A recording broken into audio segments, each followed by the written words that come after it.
చూడండి ఏం జరుగుతున్నదో, ఎంత అరాచకం జరుగుతున్నది. ఇక్కడ ఒక ఐఏఎస్ అధికారిని ఇవాళ విధి లేని పరిస్థితుల్లో ఆయన వాలంటరీ తీసుకొని పారిపోయే పరిస్థితి తెచ్చింది కాంగ్రెస్ ప్రభుత్వం. ఒక 8-9 ఏళ్ళు సర్వీస్ ఉండంగా ఒక మంచి నిజాయితీ గల అధికారి ఆయన రిజ్వీ గారు. ఇద్దరు ముఖ్యమంత్రి అల్లుడు, మంత్రి కొడుకు, ఇద్దరు పంచాయతీల ఒక ఐఏఎస్ అధికారి బలి. ఇంత అరాచకం. ఇంకా ఘోరం. ఎంత విచిత్రం అనిపిస్తుందంటే మాకు కేబినెట్ సమావేశంలోనే తిట్టుకుంటున్నారంట. పొంగులేటి శ్రీనివాసరెడ్డి అంటే ఆయన మంత్రి గారు కుమార్తె చెప్తుంది, నా మాట కాదు ఇది. పొంగులేటి శ్రీనివాసరెడ్డి మా టెండర్ల తలదూర్చిండు. ఆమె కుల్లా చెప్తున్నది, ఏం సిగ్గుపడతలేదు. మా డిపార్ట్మెంట్ టెండరు అంటే వాళ్ళ ఇంటి పంచాయతీ లెక్కనే ఉంది ఇది. మా డిపార్ట్మెంట్ టెండరు మేము మా ఓన్కి వేసుకోమని చెప్పినాం. మంత్రి ఫోన్ చేసిండు పొంగులేటి, మీరు టెండర్ వేయొద్దన్నాడు. అయినా మా ఓడు టెండర్ వేసిండు. మా ఓన్కే టెండర్ వచ్చింది. వస్తే ఆయన కోపం వచ్చింది. కోపం వస్తే టెండర్ క్యాన్సిల్ చేసిండ్రు. ఎండోమెంట్ టెండర్ని తీసుకుపోయి R&Bలో తీసుకుపోయినరు. ఇంత బాహాటంగా టెండర్లు, రిగ్గింగు, బెదిరింపులు, మంత్రులు ఒకరినొకరు బెదిరించుకోవడం, రింగు కావడం, ఇంత నికృష్టమైన వ్యవహారం ఈ దేశంలో ఎప్పుడైనా చూసినామా మనం? డైరెక్ట్గా మంత్రులు ఒకరి మీద ఒకరు ఆరోపణలు చేసుకోవడం. నేను అడుగుతా ఉన్నా, మరి పొంగులేటి శ్రీనివాసరెడ్డి అరాచకాలు చేస్తుంటే, ముఖ్యమంత్రి ఇంత డైరెక్ట్గా దిగజారి పనిచేస్తుంటే ఏం చేస్తున్నారు నాకు అర్థం కాదు. ఈ రాష్ట్రంలో పోలీసులు, ఈ రాష్ట్రంలో బీజేపీ వాళ్ళు ఏం బిక్తున్నారు? ఇంకొక మాట నేను అడుగుతున్నా, ఉత్తమ్ కుమార్ రెడ్డి పేరు తీసుకున్నది ఆ అమ్మాయి. నేను ఉత్తమ్ అంకుల్కి ఫోన్ చేసిన డెక్కన్ సిమెంట్స్ విషయంలో, ఆయన నాకేం తెలియదు అంటాడు. మరి ఉత్తమ్ కుమార్ రెడ్డిని ఎందుకు పిలిచి విచారించరు? ఉత్తమ్ కుమార్ రెడ్డిని పిలిచి పోలీసులు విచారించాల్సిన అవసరం లేదా? నీ నియోజకవర్గంలో డెక్కన్ సిమెంట్స్ విషయంలో అరాచకం జరుగుతుంది, అక్కడ తుపాకీ పెడతారు, ఈ రకంగా ఆరోపణలు ప్రత్యారోపణలు జరుగుతాయి, ఇదంతా ఓపెన్గా జరుగుతుంది. ఎందుకు ఉత్తమ్ కుమార్ రెడ్డిని విచారించరు? ఎందుకు రోహిన్ రెడ్డిని పోలీసులు విచారించరు? ఎందుకు OSD సుమంత్ను విచారించరు? ఇదేమన్నా మీ ఇంటి వ్యవహారమా, లోపల వ్యవహారమా? ఇంకోటి, ఇప్పుడు రిజ్వీ గారి గురించి కూడా నేను ఒకటి గుర్తు చేస్తా ఉన్నా మీకు. రిజ్వీ గారు గతంలో విద్యుత్ శాఖలో పనిచేసినారు ఇక్కడ ఈ ప్రభుత్వంలో, కాంగ్రెస్ ప్రభుత్వంలో. అప్పుడు కూడా కేసీఆర్ గారు 24 గంటల కరెంట్ ఇచ్చినందుకు కోపం మీద వీళ్ళు ఏదో కమిషన్ ఏదో వేసినారు, సిట్టింగ్ జడ్జితో, రిటైర్డ్ జడ్జితో. రిజ్వీ గారు అప్పుడు పాపం వీళ్ళకి సహకరించినట్టున్నారు. చూస్తుంటే ఇవాళ అందుకు కూడా నేను బలిపశువు చేసినట్టు కనబడతా ఉన్నది. ఎందుకంటే అప్పుడు ఏదో ఒకటి చేసి కేసీఆర్ గారి మీద బట్టగాల్చి బద్నాం చేసి మొత్తానికి రిజ్వీ గారిని బలిపశువుగా చేద్దాం మధ్యలో అనుకుంటే, దీనిలో తప్పు లేదు అని ఆయన చెప్పినట్టున్నాడు. అందుకే ఇవాళ రిజ్వీ గారి మీద పగబట్టి జూపల్లి కృష్ణారావు అనే ఒక మంత్రి ఉత్తరం రాసి ఆయన మీద అక్రమార్కుడు, ఆయన ఏదో చేసిండు అని చెప్పి ఆయన మీద ఉత్తరం రాసే పరిస్థితి. అంటే వీళ్ళ వాటాల పంచాయతీ కోసం వాళ్ళ ప్రజాపాలన లేదు, గాడిది గుడ్డు లేదు, ఏది లేదు. ప్రజలు లేరు, పాలన లేదు, ఏది లేదు. మొత్తం దందాలు, చందాలు, మూటలు, వాటాలు, ఇది తప్ప ఏమీ లేదు ఈ రాష్ట్రంలో. ప్రజలు చూస్తలేరని మీరు అనుకుంటున్నారు. ప్రజలు ఈరోజు జూబ్లీహిల్స్లోనే కాదు, రాష్ట్రంలో గల్లీ గల్లీలో చర్చిస్తున్నారు. ఇంత అరాచకమా, ఇంత కిరాతకమా, ఇంత నీచమా, ఇంత చండాలమా అని మాట్లాడుకుంటా ఉన్నారు. పేదవాళ్ళేమో మేము తిరుగుతుంటే ఎలక్షన్ ప్రచారంలో శాపనార్థాలు పెడుతున్నారు. 100 రోజుల్లో అన్ని ఇస్తున్నాడు, వీని బొంద వీడేమి ఇవ్వలేదు, వీని ఓడగొట్టాలా, బొంద పెట్టాలా కాంగ్రెస్ అని ప్రజలు పేదవాళ్ళు తిరుగుతున్నారు. చదువుకున్న వాళ్ళు గీ రౌడీగాళ్ళక మేము అవకాశం ఇచ్చింది, పారిశ్రామికవేత్తలకు తుపాకులు పెట్టేటోళ్ళు, మొత్తం రౌడీ ముక్కలు వేసుకొని ఊరేగింపులు తీసేటోళ్ళు, వీళ్ళ కోటేస్తామా అని చదువుకున్న వాళ్ళు చెప్తా ఉన్నారు. 420 హామీలు గంగలో పోయినాయి, 6 గ్యారంటీలు గోదావరిలో కలిసిపోయినాయి, పరిపాలన ఎక్కడో పోయింది, ప్రజలు ఎక్కడో పోయినారు. మొత్తం వ్యవస్థ మొత్తం అవినీతితో కుల్లిపోయి కంపు కొడతా ఉంది ఈరోజు ఈ రాష్ట్రంలో ప్రభుత్వం. మేము అగ్రికల్చర్ తీసుకొచ్చాం, తెలంగాణను అగ్రికల్చర్లో నెంబర్ 1 చేశాం, సాగునీరు అందించి కేసీఆర్ గారి నాయకత్వంలో.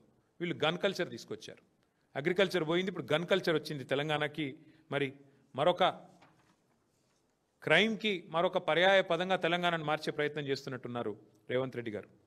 నేను నిజంగా కూడా నా జీవితంలో నాకు 49 ఏళ్ళు, నేను రాజకీయాలని దగ్గర నుంచి 40 ఏళ్ళ నుంచి చూస్తున్నా, ప్రత్యక్షంగా పరోక్షంగా. మా నాన్నగారు పాలిటిక్స్లో ఉన్నారు కాబట్టి నేను ఎన్నడూ కూడా ఒక మంత్రి గారి ఇంటి మీదకి టాస్క్ ఫోర్స్ పోలీసులు పోవడం అర్ధరాత్రి, ఆ మంత్రి గారి కుమార్తె అక్కడ ఉన్న నిందితుడిని తప్పించడం, చివరికి మంత్రి గారే ఆ నిందితుడిని కారులో ఎక్కించుకొని తుర్రుమన్న విషయాన్ని మాత్రం నా జీవితంలో 40 ఏళ్ళలో నేనే చూడలేదు. మరి ఇక్కడ ఉన్న వాళ్ళు మీరు కూడా అనుభవం కలిగిన విలేకరులు ఉన్నారు, మరి మీరేమన్నా చూశారో నాకు తెలియదు.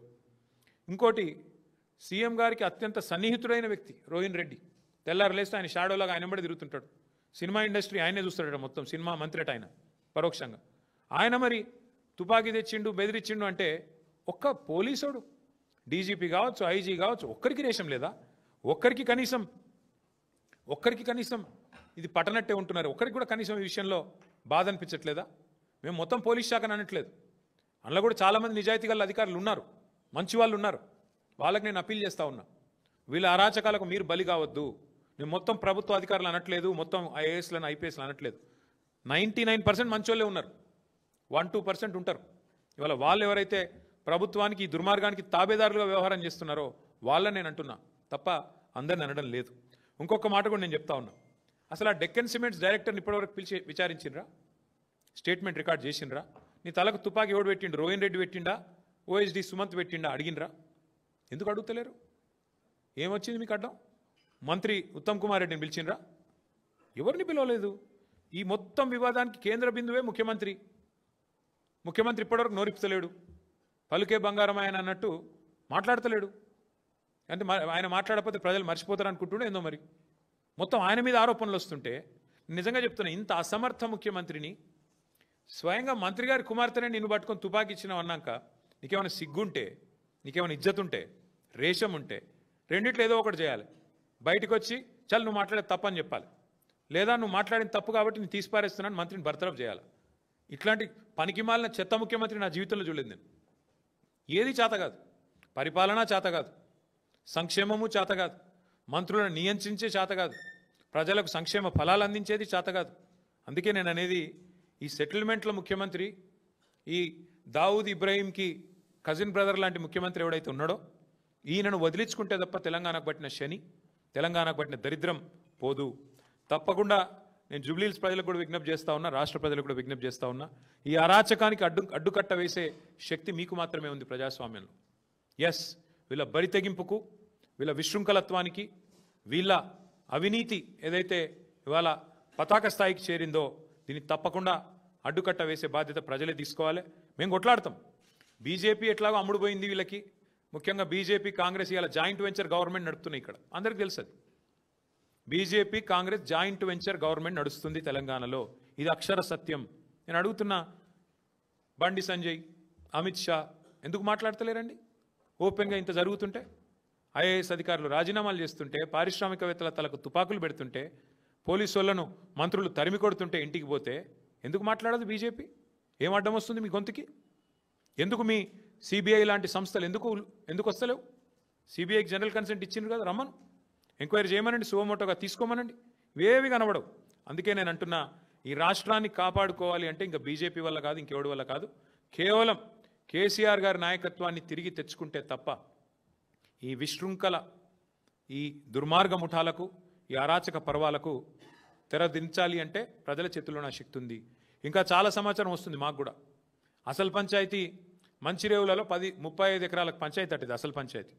ముఖ్యమంత్రి గారి తమ్ముడు 20 ఎకరాలు తీసుకున్నాడట, ముంగట 15 ఎకరాలు కొండా సురేఖ గారి ఫ్యామిలీ తీసుకున్నదట. మొత్తం నాకు కావాలని ఇద్దరు కొట్లాడుకుంటున్నారు. అందులోకెళ్ళి ఎండోమెంట్ ల్యాండ్కి వెళ్ళి రోడీ అన్నట్టు. దాని గురించి జపాన్కి వెళ్ళి ఆయన ఫోన్లు, వీళ్ళు ఇక్కడ లొల్లి రోడ్ల మీద. ఇక అట్లాంటి వ్యవహారం ఇవాళ రాష్ట్రంలో నడుస్తూ ఉంది. ఇవన్నీ బయట పెడతాం, ఏది కూడా వదిలిపెట్టం. ముఖ్యమంత్రి గారు ఎంత గింజుకున్నా, ఎంత అరిచినా ఇంకా మాకు చాలా విషయాలు తెలుసు. ముఖ్యమంత్రి గారికి నేను చెప్తా ఉన్నా మీడియా